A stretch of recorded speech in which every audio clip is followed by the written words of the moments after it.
Have you ever gotten a speeding ticket and just felt like something was off? Like you weren't really being dangerous, but you were still getting hit with a hefty fine? Well, let's talk about that feeling. Because your gut might be onto something bigger than you think.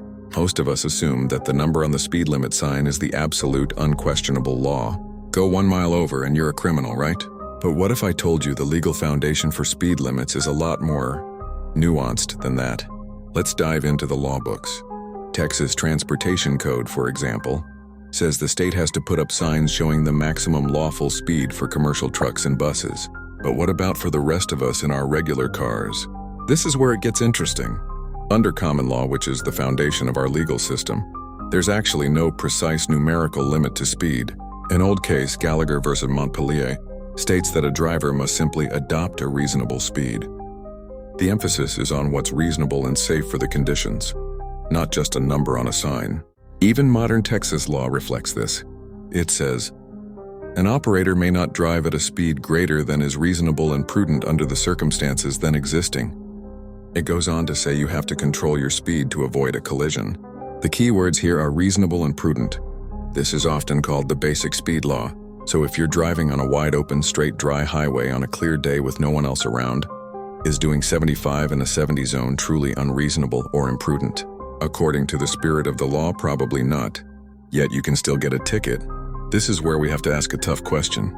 Is this about safety or is it about revenue?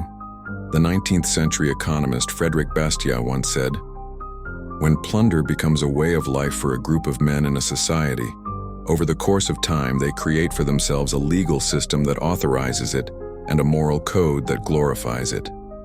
When a system seems designed to penalize safe drivers for minor infractions just to collect fines, it starts to feel less like justice and more like, well, plunder. The system can become a trap. There's a powerful maxim of law that says, fraus et jus nunquam cohabitant. It means fraud and justice never dwell together. Another one states, what is otherwise good and just if sought by force or fraud becomes bad and unjust. So when the enforcement of a law feels more like a deceptive trap than a genuine effort to keep people safe, has it lost its justice? If the goal shifts from preventing accidents to generating income, the entire system becomes tainted.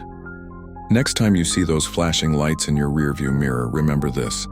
The law is supposed to be about what's reasonable and safe. And when a system punishes reasonableness for profit, it's not just a ticket, it's a question of justice itself. Drive safe and drive smart.